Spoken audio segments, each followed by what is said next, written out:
are here because the outside world rejects you.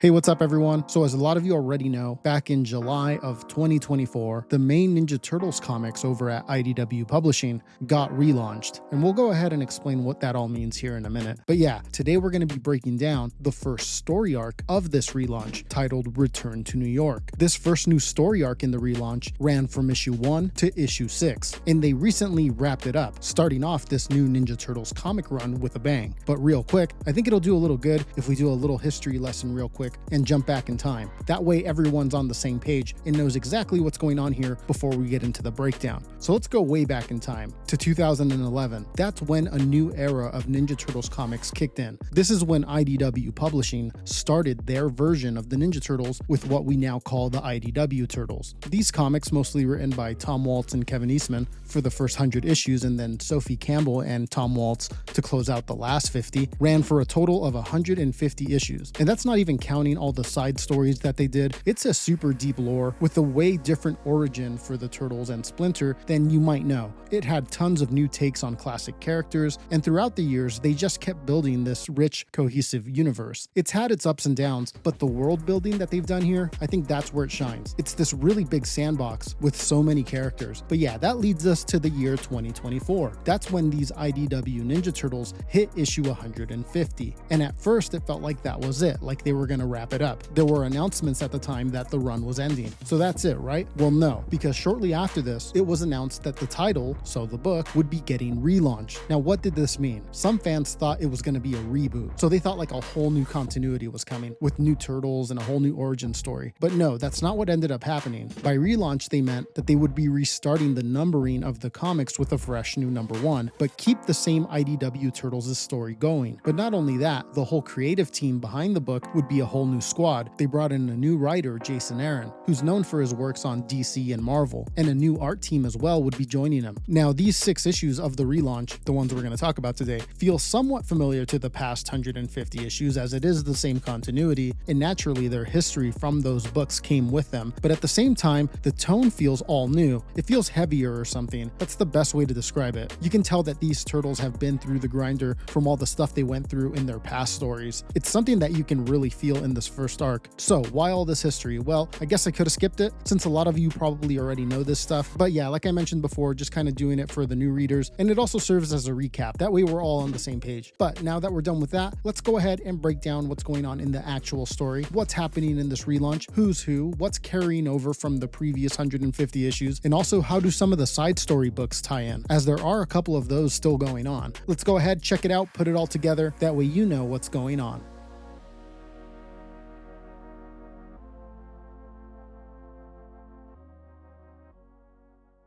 So first up, how did the story for the previous 150 issue run end? Well, I did full video breakdowns on how that all went down. Go ahead and check out the Armageddon Game Explained video and how the IDW Comics ended video here on the channel if you want to deep dive into that. I go into all the nitty-gritty details of what went down before this new relaunch kicked off. But if you don't feel like doing all that, we'll go ahead and quickly summarize what happened. So before the books hit issue 150, the last issue of the original run of these IDW Turtles, the Turtles went through this wild thing called the Armageddon Game. It was this big, crazy plan by the Rat King to take over the world. It's a super huge story. The video I did on it is like 3 hours long. Anyways, shortly after that, the Turtles split up. Leo took off to Northampton with his students. Raphael hit the road on his motorcycle to go see the country. Michelangelo hung back in the city, and Donatello ended up getting stuck in feudal Japan fighting Armagon, this mutant shark that he accidentally made. Now, he beat Armagon, but Donatello seemingly got trapped there in the past for what felt like forever. It appears he time traveled like crazy trying to get back to his family, and when he finally showed up back at the farmhouse with the rest of the turtles, he looked traumatized, his mind all messed up from the time hopping. He still seemed to be the same age as the other turtles, but he looked weathered, like he'd seen too much. Now, the turtles were happy that he was back, but it wasn't all cheerful. It was this heavy moment, like a grateful you're alive type moment. And yeah, on that scene was pretty much how the last run ended. Now, meanwhile, as the previous run run wrapped up, we did get these side story books, one called The Untold Destiny of the Foot Clan, and another one called Mutant Nation, which Mutant Nation is still going on, by the way. Now, in The Untold Destiny of the Foot Clan, you saw that Karai was trying to reform the Foot Clan to be good, since she's in charge of it now. But things got complicated. Someone from her family line challenged her claim to the Foot, the Shredder. You'd think he'd be in the mix, but no. He'd turned good by this point in the story, after losing the love of his life, Kitsune. After this, he took off to Dimension Z to mourn, and hasn't been heard from since, so he's not in the picture. No, instead, Karai is being challenged by one of her cousins, who is running a ninja clan called the Dogstar Clan. They appear to be cybernetically enhanced ninjas that push Karai to the brink of death at one point. Now, because of this, she ends up using spiritual and mystical elements to do a couple things. One, to learn all the knowledge of magic that the Foot Clan had acquired over the centuries. So yeah, through spiritual elements, she learns it all at once. It's kind of like a wish that she gets granted. So now she's pretty much mastered magic. But as she says in one of these books, this all came with a price, as later on, a dragon-like entity seemingly possessed her, sort of, from what we saw, which was very little. Sometimes it seems like she's in control, but other times, it's like the entity takes over, and it's almost like it's getting stronger. Casey Jones was working with her to reform the Foot Clan, but when Casey saw that this entity and her had combined, she kicked him out of the Foot Clan, told him that his heart is not dark enough for the path that the Foot must walk now. Now, you do see Karai tell the entity within her, if it ever takes over her body unwillingly again, she will destroy the entity. The entity points out that she would also have to die for this to happen, but she's not bluffing. She seems to be okay with that if it ever came to it. Now, we don't see much after this until we hear what she's up to later on here in this first arc. Now, also one more thing, Splinter is dead by this point in the story. He's been dead for a while now, actually. I only bring it up because it's a pretty big moment that you should know about that has already happened, so you're not wondering like, where's Splinter? And also the relaunch here touches on it a little bit, so I thought I'd mention it as well. But that's pretty much all the big stuff you need to know going in. There's some other stuff as well, but those other videos I mentioned earlier cover that, and I'll go ahead and explain it here in the breakdown if we need to. But with that said, that sets the stage for this first arc breakdown, Return to New York. Let's go ahead, jump into it, and talk about what's going on.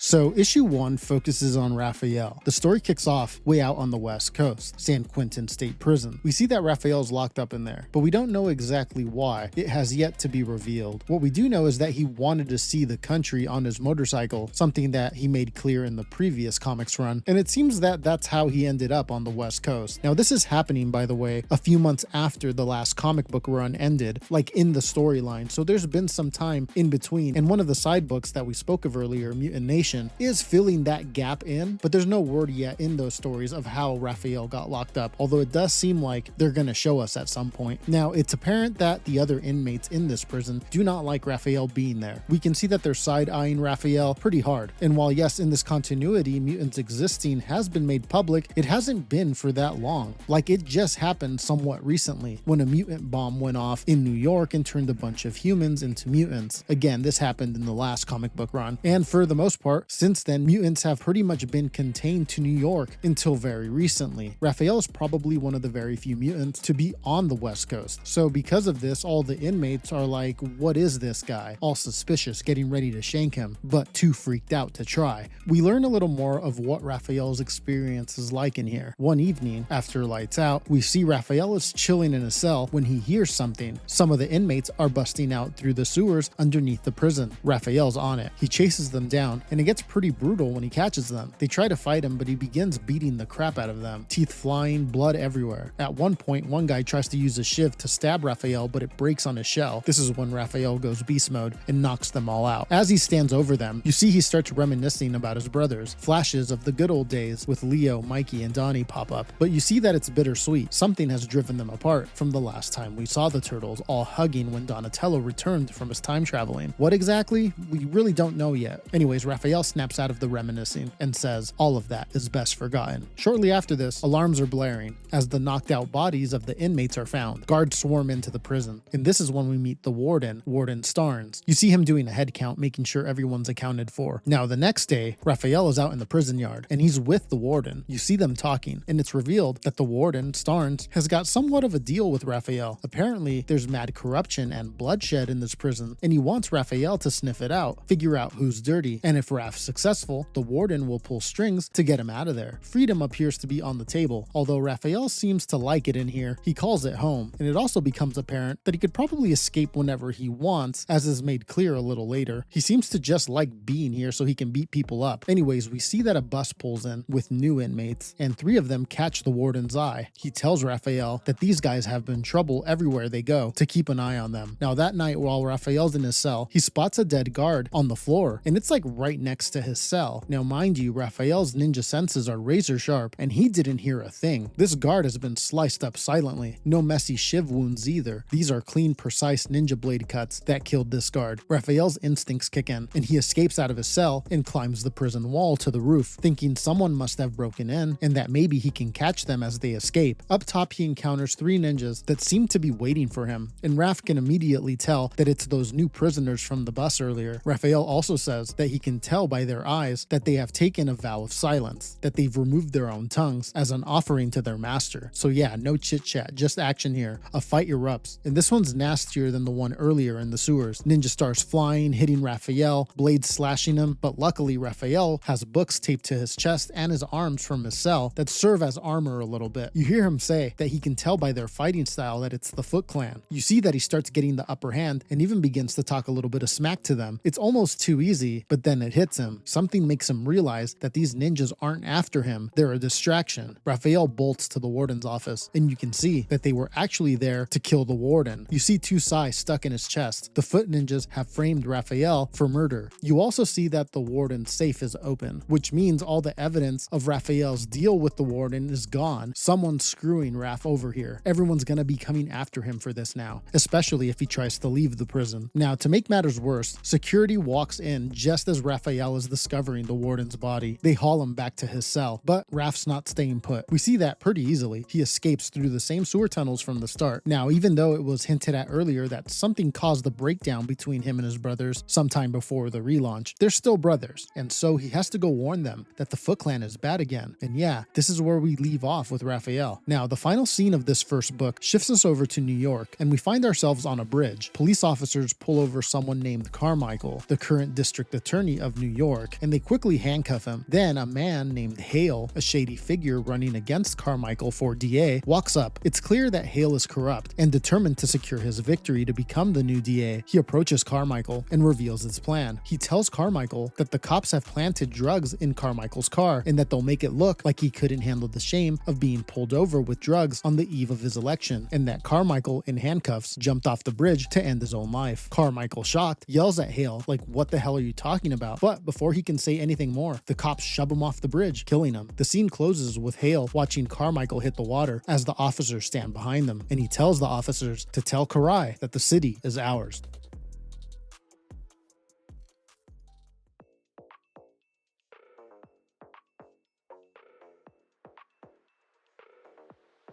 So issue 2 is all about Michelangelo, and it seems like in the gap between the last comic run and this new relaunch, Mikey has ended up in Japan, and over the months, he's become a big deal over there. The story starts off and you hear a wild theme song, Go Go Extreme Ninja Teen. It plays while we see these TV show scenes of Mikey doing all these crazy things. You see him on a motorcycle fighting ninjas, then hang gliding and surfing, and even fighting some type of kaiju monster. It's over the top, and that's Mikey now. He's a famous TV star in Japan, like a total superstar. We next jump over to a studio stage and we see that Michelangelo is filming a scene, fighting ninjas with prop nunchucks. He accidentally hits one of them too hard, at least he thinks he does, and so Mikey apologizes. But the ninja actors are like, it's cool, the nunchucks don't hurt because they're just rubber props. Mikey then tells them that he's just used to fighting real ninjas and that it's hard to hold back. And yeah, you can tell here that he's missing his old life a little bit. We next see him leaving the set, and paparazzi swarm him. He's smiling and waving, but it's here where you see these two shady looking guys in the crowd giving him like evil eyes, like they're scoping him out. They kind of blend in with the crowd so Mikey doesn't notice, but he's definitely being followed. But yeah, Mikey's living the big life now. Fancy dinners with governors, movie execs, celebrity chefs, all laughing it up. You can tell that Michelangelo's not feeling this lifestyle. You hear him say, "This feels so fake," that all these fancy dinners, but it's still not the best meal he's ever had. And it cuts to this flashback of him and his brothers in the sewers just eating like a regular pizza while they all sit on the ground having some laughs. We next get these panning shots of the city. You can see billboards of Michelangelo everywhere, just kind of further emphasizing how huge of a star he's become. Then we're back at his penthouse, and you see that he's knocked out on the couch. Not like passed out drunk, but more like sleepy, with a big box of pizza next to him. He's all alone, and we get some inner dialogue from him here. He's talking about how when he first got to Japan, he'd go out looking for trouble, trying to find the Foot Clan to fight. But the Foot Clan had been peaceful lately, so he couldn't find much. And so he says that nowadays, he just watches old kung fu flicks and eats pizza to unwind. Then you hear him say, "How did I get so old?" Now, as he lies there, you start to notice that the pizza is not sitting right. His stomach starts hurting. At first, he thinks it's expired or something, but no, he's actually been drugged. Just as he's feeling this pain, suddenly a helicopter pulls up right outside of his penthouse. Ninjas jump in, breaking through the windows, and start attacking him. It's a pretty brutal beatdown, and they beat up Mikey pretty good. And you start to notice that because he's drugged, he can't fight back properly. But then it gets even crazier. As they continue to attack him, he starts hallucinating from the drugs. He sees what he thinks are his brothers, and you see things from his point of view. And we see that a few of the foot ninjas turn into the other turtles, at least in his eyes. But strangely enough, this allows him to work out some inner demons while this is all happening. As each one of the foot ninjas becomes one of his brothers, he starts taking out his frustrations on them, yelling stuff like, "You abandoned me." He seems to resent his brothers for splitting up, and in a weird way, this actually seems to help him in the fight, at least for a little. He begins to fight one of the ninjas, who to Michelangelo looks like Raphael, and this ninja punches Michelangelo in the stomach so hard that Michelangelo ends up throwing up. Now, this is actually what gets Mikey to come back to normal. The puke gets some of the drugs out of his system, and because of this, the hallucinations start fading. As he's on the ground, he starts coming back to reality, and this is when he sees these diamond-encrusted nunchucks that someone gave him during his fame. They're lying on the ground next to him. He reaches for them, and you see Mikey snaps back. He's ready to fight for real now. He throws on some sunglasses, and you can see that he's getting his confidence back. Now he begins to beat up the ninjas bad, yelling things that he would have liked to have told his brothers. Things like, "You left me, and I still made it huge, so screw you guys," stuff like that. And then he gets to the last ninja, who's on the ground, hand up, pleading. Mikey stands over him, with his nunchuck raised, ready to crack him. But just as he's about to, you hear a voice off frame say, "Mikey, I came as fast as I could." And we see it's Raphael, the real Raphael, standing right behind him. So yeah, the first turtle Raphael got to after the whole prison debacle is Michelangelo. Although we soon realize Michelangelo is not happy to see him, as he cracks the real Raphael in the face with his nunchucks. Raphael is caught off guard, like, what the hell? And you see as this is happening, more foot soldiers begin to swarm the penthouse, but Michelangelo doesn't care. He seems to have a beef with Raphael and begins to go after him. We see Michelangelo leaps into the air, and just as the two turtles are about to collide, the book comes to an end.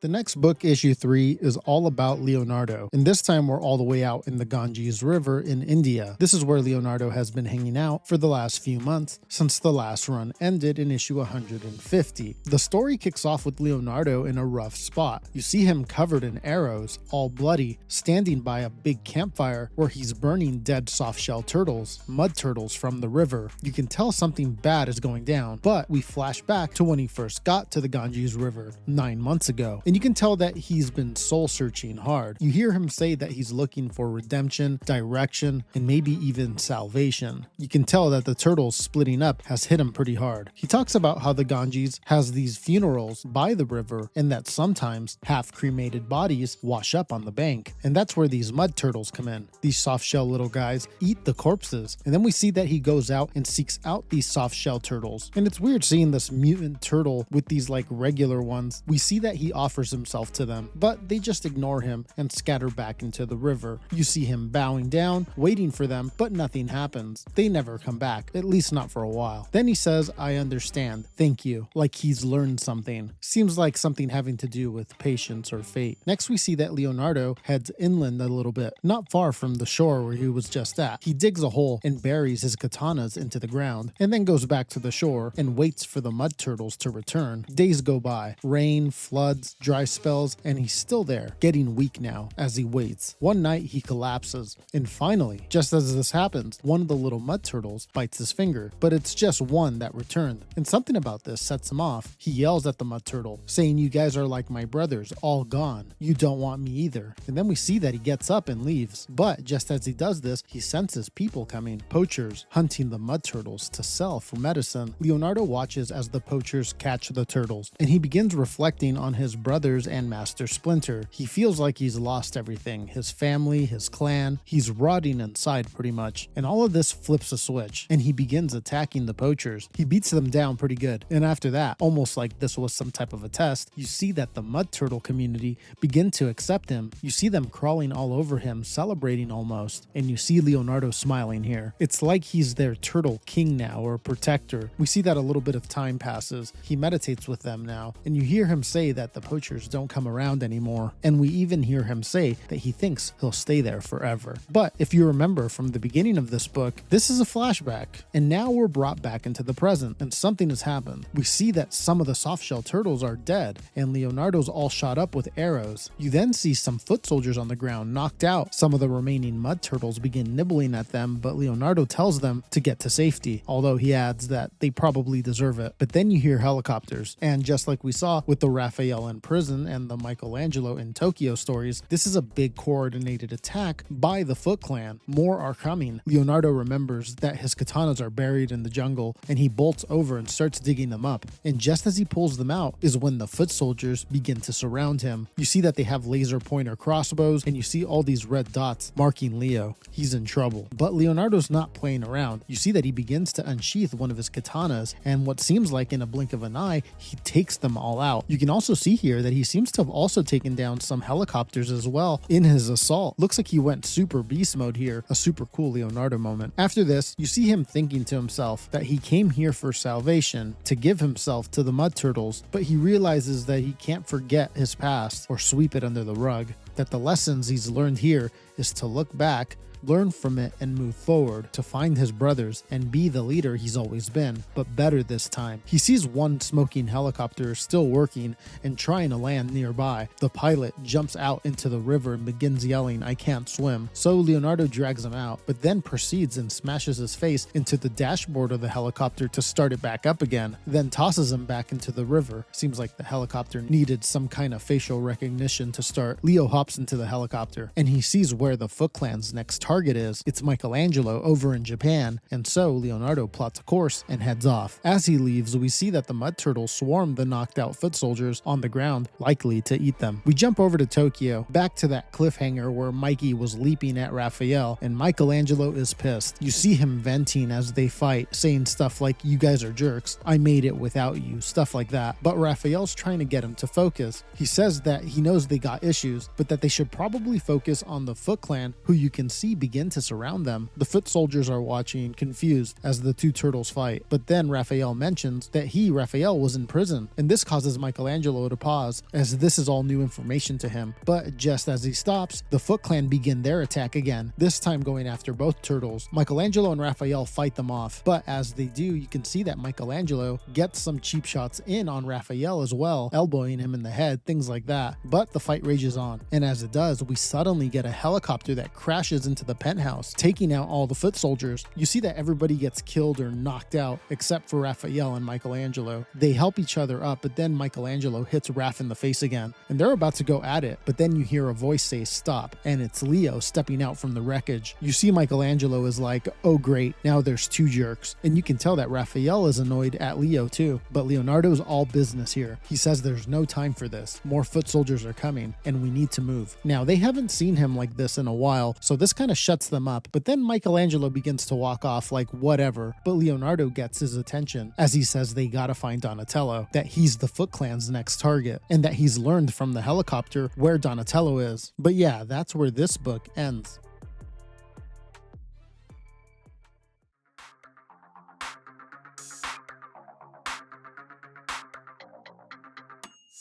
So issue 4 is all about Donatello, and this time we're just outside of Northampton. You can see that we're kind of in the middle of nowhere, and the story kicks off with Donatello walking alone. You see him and he looks rough, all lanky, run down, like he's malnourished or something. It appears that he's coming from the farmhouse in Northampton and heading back to New York. You get some inner monologue from him here as he says that all the time travel from the last arc, before this relaunch, messed him up bad. His mind's melted, just like Renette warned, and that his whole body aches, that he just feels off kilter, like he's withering away. He even says that he doesn't know who to turn to because him and his brothers grew apart after that thing that happened that nobody wants to talk about. Now again, we don't know what he's talking about here, but like we said before, it sounds like something went down after he showed back up from all the time traveling. We see that he stops by Splinter's grave, which seems to be somewhere just outside of Northampton, and you see him talking to it, hoping for some sort of spiritual sign, some direction from his dad, but nothing happens. He's just there alone in the woods, wandering. Then he spots this random rat that's following him, and you see that Donatello starts to think that it's Splinter, maybe like his father is guiding him through this rat. And what's strange is that it does kind of stick around, but right now we see that Donatello begins to follow it, and as he does, he hears voices nearby, like someone yelling for help. He follows the calls for help, and it leads him to a gas station just off the highway, and he finds a trailer filled with mutants. He goes to check it out, thinking he can help them, but bam, someone injects him in the neck with something that knocks him out. The last thing you see is that little rat that he was following on top of the trailer, looking down at him. We then jump a few months, and we now appear to be in the present. We're at this place called Sunshine Safari Park. You see it's like an old zoo or safari which has gone out of business, but it appears that the ex-employees are running it off the books now. They seem to have turned it into this mutant fighting pit, charging $2,000 for 5 minutes to beat up a mutant of your choice. You can see that all the old animal cages are full of kidnapped mutants now, and Donnie's in one of them. You can tell that these months that Donatello has spent in here have made his mind deterioration worse. He says in his monologue here that he doesn't even remember his old life anymore, that he doesn't even know who he is. Now, even though he's forgotten who he is, his instincts are still there deep down. You see it when new customers come in to pick a mutant to beat up. He always makes sure he's the one that's chosen. He's trying to protect the others and also trying to buy time to plan an escape for all of them. You end up seeing one of these encounters. This one guy pays and comes in with a bat full of nails, thinking he's gonna wreck Donnie, but Donatello beats the crap out of him, and after the beatdown, Donatello stares at the security guards. To them it looks like Donatello's just crazy, but he's not just crazy. He's studying them. Every fight he figures out more: when they take their breaks, when they hit the bathroom, what buttons they press on the keypad at the electric gate. He's clocking everything. Classic Donatello. The guards tell him to get back in his cell or that they'll hurt the other mutants. So he does, and when he gets back to his cell, we see that the other little mutants in their cells are asking Donatello how he's holding up. He says not to worry, that one more fight and they're out of there, that he's got this plan, that he just needs one last piece to figure out. Then you see him chatting to the little rat from earlier, calling it Splinter. He keeps it around like a pet, but it's kind of odd that it follows him. You see that the rat reminds him of who he is, and you see Donatello starts remembering his own name. It's like his memory flickers back when he talks to the rat, but then he starts kind of going crazy again. It's super heartbreaking. The next day, Donatello thinks it's gonna be the usual another fight type day, but no, it's way worse. You see that same guy is back from the previous day, but this time he's with a whole mob. All the customers that Donatello has beat up before, they're all bandaged up and pissed off. You even see like this lady with a rolling pin ready to clobber him. It's like the whole town's here to kill him, not just fight. And this was supposed to be the last puzzle piece day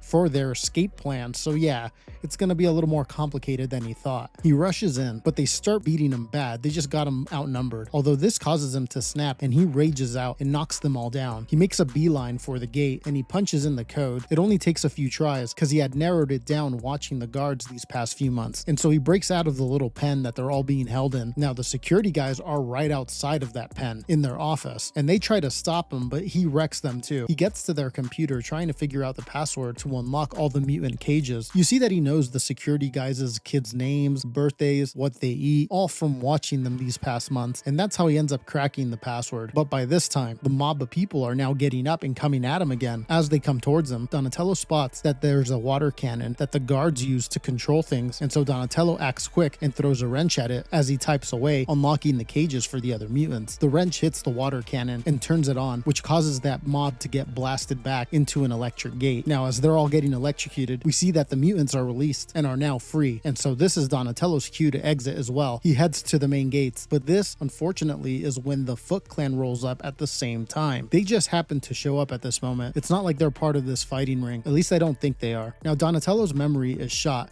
and he doesn't fully know who the Foot Clan are.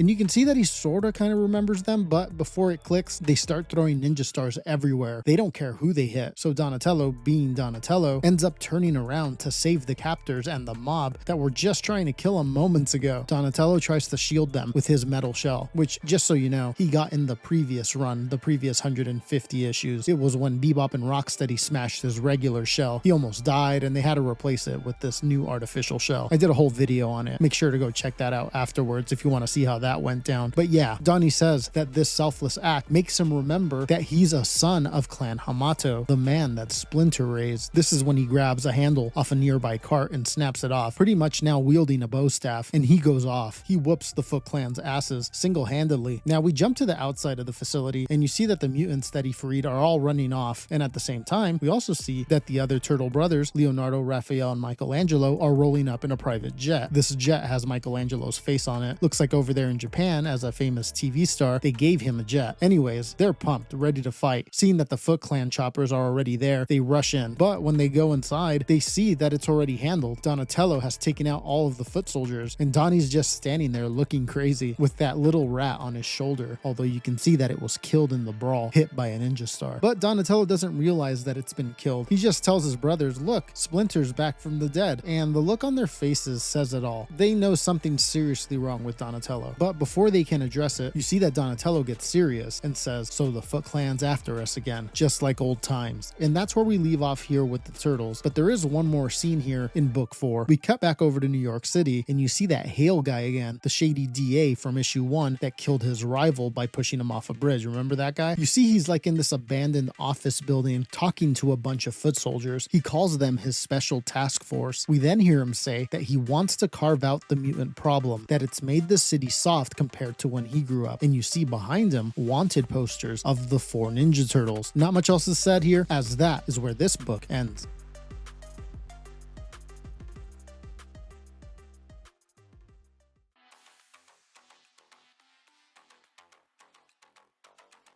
So issue 5 gives us a look into our new villain, the new corrupt DA, Hale. And this issue gives us finally a little bit of a look into what's going on here. The story kicks off at the New York State Supreme Court, and you see a ton of press, protesters, total chaos going down as Hale rolls up with his foot patrol. You hear a reporter yell that this foot patrol of Hale's has been targeting mutants on purpose, attacking them. You can tell that Hale doesn't want to hear it, and he tells his patrol to disperse of the crowd. And it's not just pushing them back. No, instead you see things start getting really nasty. They start throwing ninja stars at the people. There's blood flying. Things are getting crazy. We jump into Hale's inner monologue. He's talking to us, the readers. You see him say, "You think you know me, but you don't know the first thing." He then says, "You probably think I was the kid who got bullied, who then grew up and grabbed power to get revenge. But no," he says, "it was way worse. He wasn't bullied, that he was just simply ignored, that nobody gave a damn that he existed." And we get a flashback sequence here of him when he was in high school, and we see how he grew up. You see him in the cafeteria eating alone, nobody looking his way. He continues and says that he didn't cry or run to a therapist, that instead he used this suffering to toughen up. Then you see him as a young adult, roaring through law school, humiliating professors with his razor-sharp debate skills. And then we see that he eventually becomes the city's youngest prosecutor. He becomes stuff of legal legend, but even then, he says that the world still found a way to ignore him. And you see him in an office, and you notice that the staff in this office are chatting away in a corner, away from him. Finally, they notice him and approach him to say congratulations, but as soon as they do, he fires them all on the spot. Now you find out that the only place he didn't feel alone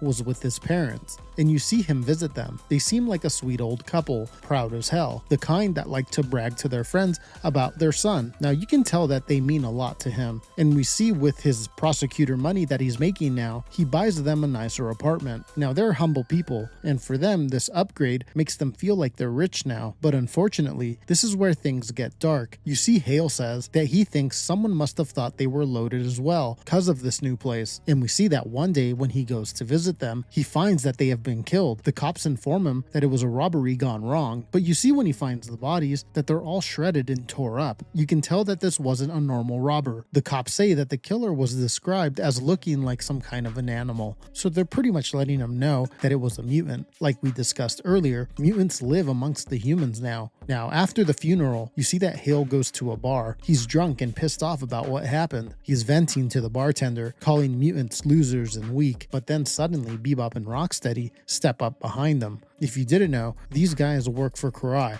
and you can tell that she sent them to come get Hale. Now, next thing you know, Hale has a black eye, and you can tell that they roughed him up pretty bad and dragged him to the Foot Clan headquarters. Karai welcomes him. She says that she knows him from his reputation as a prosecutor, and that they're here for business, the business of power. Now, you notice here that her eye's kind of weird and glowing, and that's because that's that dragon thing that we spoke of earlier from the Destiny of the Foot Clan miniseries. It was those comics that came out in between the previous 150 issues and this new relaunch. And yeah, that's that entity that's inside of her that's causing her eye to glow. Now, a quick rundown one more time in case you forgot. In that miniseries that took place before this relaunch, she crammed all the Foot Clan's knowledge on magic into her head all at once. So she's kind of like a sorcerer now, although we haven't really seen what she can do yet. Anyways, back to the story. Karai tells the foot soldiers to bring someone in, and you see that it's like a freaked out mutant. She says to Hale, "This is the guy that killed your parents. The cops couldn't find them, but the Foot Clan did." She then explains that she learned from its confession how it went down. You find out that around the time that the mutant bomb went off, the one that turned a bunch of humans into mutants in New York, that this guy was one of them and freaked out and went to Hale's parents for help, as it was a nearby apartment in the area where it happened, but that they didn't know what was going on, as at the time nobody knew about mutants, so they attacked him. They thought it was like a monster or something. It's stated that because of this, he ended up killing them, and it's hinted at because it wasn't used to its new strength as a mutant. Now, Hale doesn't want to believe that his sweet parents would have done something like that, but Karai says it doesn't matter what you think, it's true, and it's a gift. But then she says gifts aren't for free in the Foot Clan, that you have to earn them. Then she drops a spiked club in the middle of the room,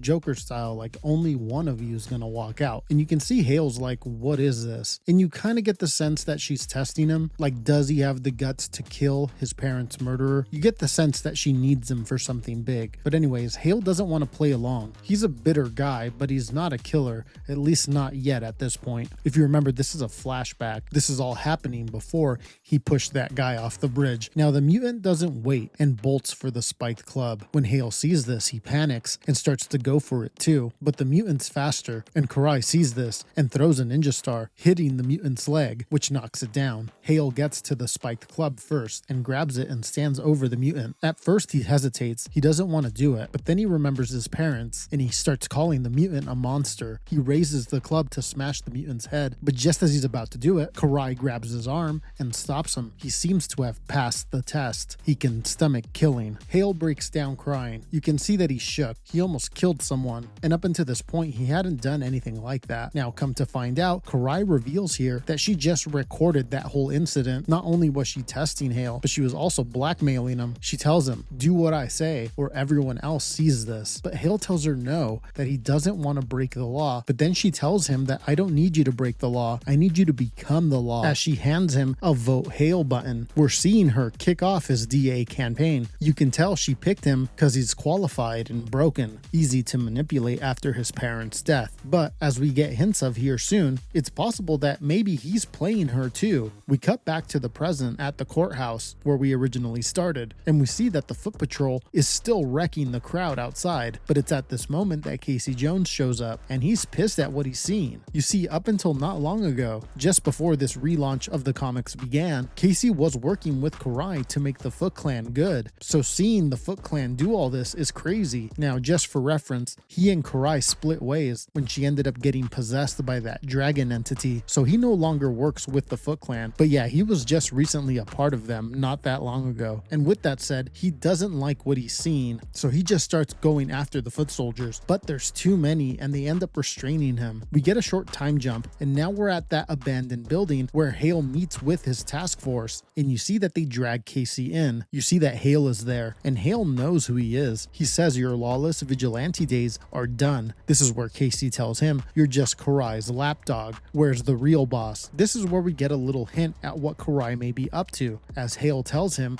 that she's currently indisposed. And you see we get a quick shot here of Karai as she's entering this like grandiose room. You see like giant walls, big doors, and you'll also notice glowing Foot Clan logos on the walls. You don't see exactly what's in the room that she's entering, but you can kind of make out what looks like a bright light in there, but we don't see much else. We jump back over to Hale, who's staring Casey down. You see him say Karai left strict orders. She's not to be disturbed. Then he gets all serious and tells Casey, I'm here for the good people of New York, the few still left, the ones who want to live without fear of being murdered by animals in their own homes. Referring to his parents, obviously. You can feel the venom in his voice. He's obsessed. Although Casey's not buying it, he can feel that this Hale guy is bad news. He yells at Hale, let me go, you psycho, and starts throwing threats. Casey's ready to throw down. Now here's where it gets a little crazy. Hale tells the foot soldiers to let him go. Hale then says, I'm giving you one last chance to redeem yourself, and you see him toss that spiked club from earlier onto the ground, right between them. He then tells him, it's the same chance that Karai gave me. Now Casey's confused as hell, like what's this guy on? But Hale leans in and says, it's just me and you now, Jones. The Foot Clan won't interfere. Now at this point,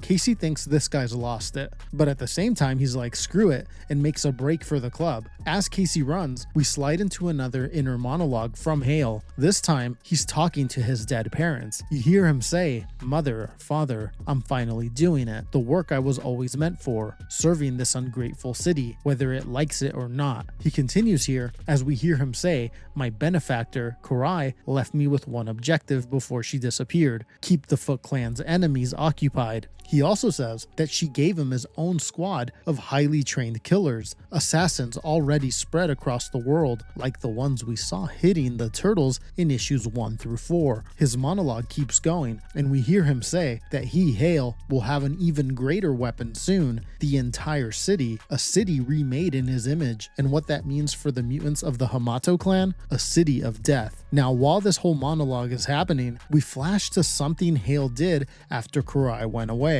You see him at the cemetery visiting his parents' graves at night. He's just standing there when the foot soldiers roll up with that mutant, the one that Karai said killed his parents, and you see it's terrified, struggling as they drag it out of a van, and it's yelling, I want to talk to a lawyer. But then we see that Hale steps up, voice cold as ice, as he says, where you're going, there's plenty to choose from, and then bam, he smashes the spiked club into the mutant's head, killing it. Blood splatters, and you see this guy Hale has gone over the edge. There's no more hesitation, just rage. Now we're seeing all this happen while Casey's grabbing the spiked club here in the present, and he picks it up and he starts ranting again, trying to warn Hale, like, are you sure you want this? I'll hurt somebody. But you see Hale's not really paying attention to Casey. He's still locked in this inner conversation he's having with his dead parents. You hear him saying in his monologue that he doesn't wonder that much if his parents are proud of him, that he knows that they would be proud of him. And just as he says this,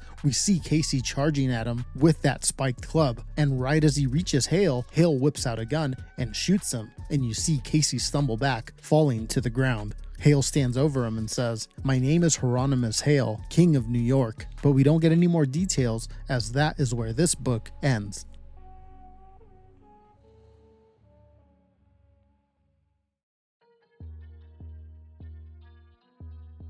So the last book in this first arc is issue 6, and this is the one where finally all 4 turtles are back together. But yeah, things get rough for them pretty quick. The story kicks off with the turtles hitching a ride on this trash barge that's passing by New York City. The turtles are home, but they can't just stroll in because the Foot Clan is on their tail. They spot a sewer opening on the side of a wall and jump in, back to their old stomping grounds. Raphael's pissed though. You can see him grumbling that why are they hiding like criminals? They've saved this city a million times, and the humans know about mutants now. But Leo shuts that down, saying in the eyes of the law, they are criminals. And he's talking about Raphael being framed for the murder of that warden in issue 1. So not only is the Foot Clan after them, but the authorities are also likely after them as well now, and they're all accessories. Michelangelo scolds Raphael here, saying that it's Raphael's fault for even putting himself in that position in the first place. At first this bugs Raphael, but he shakes it off, and he changes the subject, saying that the Foot Clan attacked them, that they need to hit back and confront Karai, that none of this makes any sense, that they were cool with her the last time they met. Now, just as a side note, they still don't know that she's been somewhat possessed by that dragon entity. As far as we know, only Casey knows about that. Michelangelo drops some info here, saying that his sources in Japan say that Karai is working on a top secret project there in New York, but that nobody knows what it is. Leonardo chimes in and says, whatever's going on, this doesn't feel like Karai. That yes, the Foot Clan's coming after them, but that this is not her style. Someone else is pulling the strings. So yeah, as you probably guessed it, the turtles don't know about Hale yet either. Then Michelangelo randomly begins picking a fight with Raphael again. He really seems to have it out for him. He tells Raphael that because Raphael got framed and now they're all implicated, that Michelangelo got fired from his TV series over in Japan. Leo tries to calm them down, but they both yell at Leonardo to shut up. They all get in each other's faces,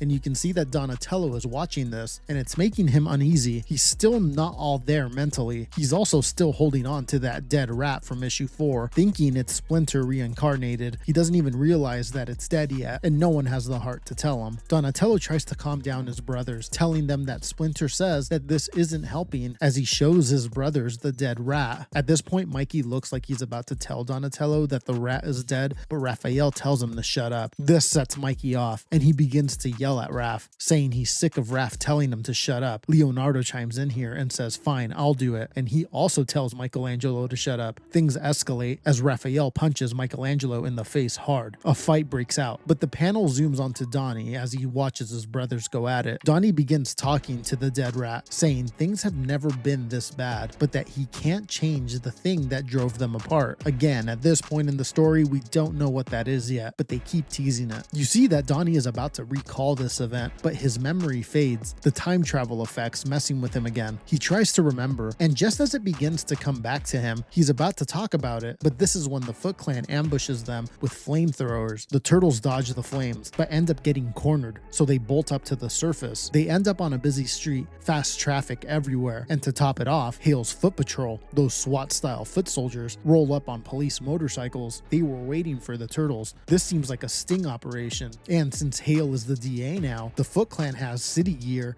police bikes, everything. The turtles dodge the cars and buses on this busy street as these guys attack them. One of the turtles yells, "We gotta get off the street." Another one says, "Mutant Town?" But Raphael says no way, that they're wanted criminals now, and that they don't want to drag that drama there. Mutant Town just got accepted as a borough of New York, and they don't want to mess that up. The chaos continues as Donatello and Leonardo jump onto a truck, while Raphael and Michelangelo steal two of the foot soldiers' motorcycles and take off. You can still hear them arguing with each other, by the way, as they go. Leonardo sees this and starts to lose hope. He turns to Donatello, saying that he and Donnie are the only two sensible turtles now. But just as he looks at Donnie, you see that Donatello's in his own world, chatting with the dead rat. This causes Leonardo to snap into leader mode. He jumps off the truck and begins climbing up a building, yelling at the others to get off the street. Don, Raph, and Mikey begin climbing up too. They get to the top of the building, and before they can even catch their breath, a helicopter pulls up with Foot Clan archers. They shoot gas arrows at the turtles. Not sure if it's poison or just to knock them out, but Leonardo sees this and tells the turtles to jump over to the next building. The turtles jump, but just as they do, we see what appears to be firefighters hit them with a hose from down below in the alley, dropping the turtles hard down into the alley. Down here we see that these firemen are actually foot soldiers. Again, another example of Hale using the city's resources. You hear that they're radioed an order to apprehend the turtles at all costs. lost. Now, what does this mean exactly? Does that mean killing them? This is where it's kind of vague as to what the Foot Clan's up to here. It's kind of hard to imagine that Karai would have okayed killing the turtles, even being possessed by that dragon, because the last time we saw her, she seemed mostly in control of that possession, as she let Casey live, even though she kicked them out of the Foot Clan. Plus, the orders that she left, if you remember, was to just keep the Foot Clan's enemies occupied, which implies not dead. Now, what throws a wrench into all of this is Hale. He seems to be undermining Karai. She stopped him from killing that mutant that killed his parents back when she was around, but after she left, he hunted it down and killed it. So he's the wild card here. So yeah, the turtles' lives could be on the line if they're caught, but we don't really know. It is kind of vague. Anyways, you see one of the firefighter foot soldiers sneaks up behind Donatello with a fire axe just as Donatello is getting up. We see the foot soldier go full swing with the axe as Donnie is distracted talking to his dead rat. But we cut away to another scene. We're now at a local hospital and we see that April is in the waiting area. This is the first time we've seen her since the relaunch began. She's keeping a low profile with a hat and she has some flowers. You can tell she's there to visit someone. You can see that Hale's foot soldiers are there guarding a room, and you hear them talking to each other about how the turtles are currently being cornered. They want to go check it out, so they head out. April sees this and sneaks into the room that they were guarding. We see that it's Casey Jones in the room,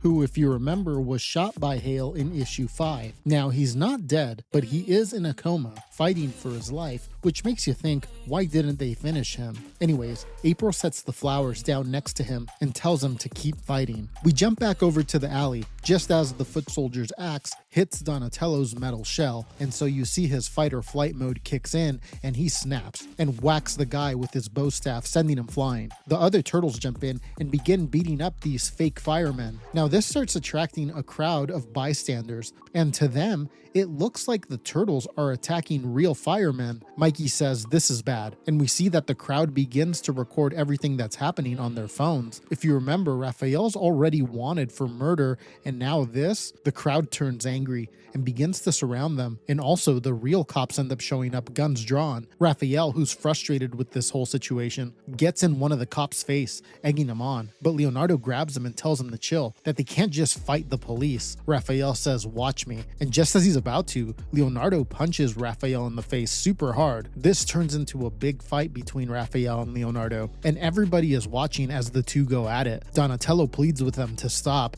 and then Michelangelo tells Donatello that they need to break it up, but Donatello ignores Michelangelo, saying that Splinter, the dead rat, wants them to stop fighting. You see Michelangelo is done babying him here, and he yells at Donatello, "Damn it, Don, that's not Splinter, our father is dead." And you just see Donnie's face here, just heartbroken as the truth sinks in. He looks at the rat and sees that it is just the dead rat, and it kind of clears his head, but he wonders what were those voices that he heard. Anyways, Raphael and Leo stop fighting, uniting over this gut punch that Donatello just received. But even before they can acknowledge it, the Foot Clan pounce on all of them and begin to beat all of them with clubs. The turtles try to slip away again, but there's just way too many people surrounding them. It's everyone, the cops, the firefighters, the Foot Clan, the citizens. It's like the whole city has turned on them. Then they're hit with a big helicopter spotlight, and we see a car pull up, and it's Hale. This is the first time the turtles meet him face to face. Now, we don't see them talk or anything, but we do get a narration here as all of this is happening. At first, we don't know who it is. The narration says, "A broken family cannot endure. There's always been tension between the Hamato brothers, but their differences have never driven them this far apart. They need each other to survive what's coming. An enemy stronger than ever. I pray they remember the lessons of the past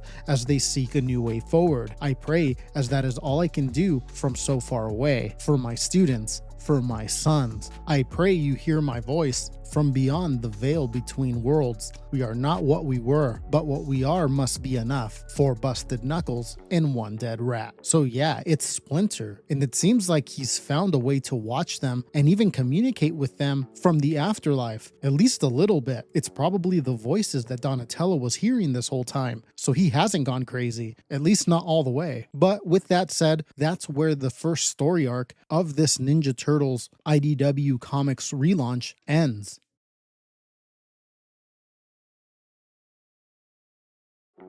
Now, while yes, that's the end of the first arc of this new relaunch, the next story arc will begin with issue number 7, and that arc will be called NYC versus TMNT. We'll be covering that second arc one issue at a time, like we did with the first arc, on our podcast, beginning with issue 7 here in the next couple weeks, so stay tuned for that. And yeah, make sure to pick up these issues as they drop, that way you can follow along with us. As of this recording, I believe issue 7, so the one we'll be covering on our next podcast, is already out. So yeah, check out your local comic book shop and get yourself a copy. But that does it for this first story arc breakdown of the relaunch. What did you think? What is Karai up to? Is Hale undermining her? Also, will the Turtles get in contact with Splinter? If they do, you know it's going to be a super emotional moment. But yeah, leave your thoughts down below in the comments. But that does it for this video. We'll go ahead and wrap it up here. Make sure to subscribe if you're new, follow on all the socials, and we'll see you in a little bit with another video. Take care.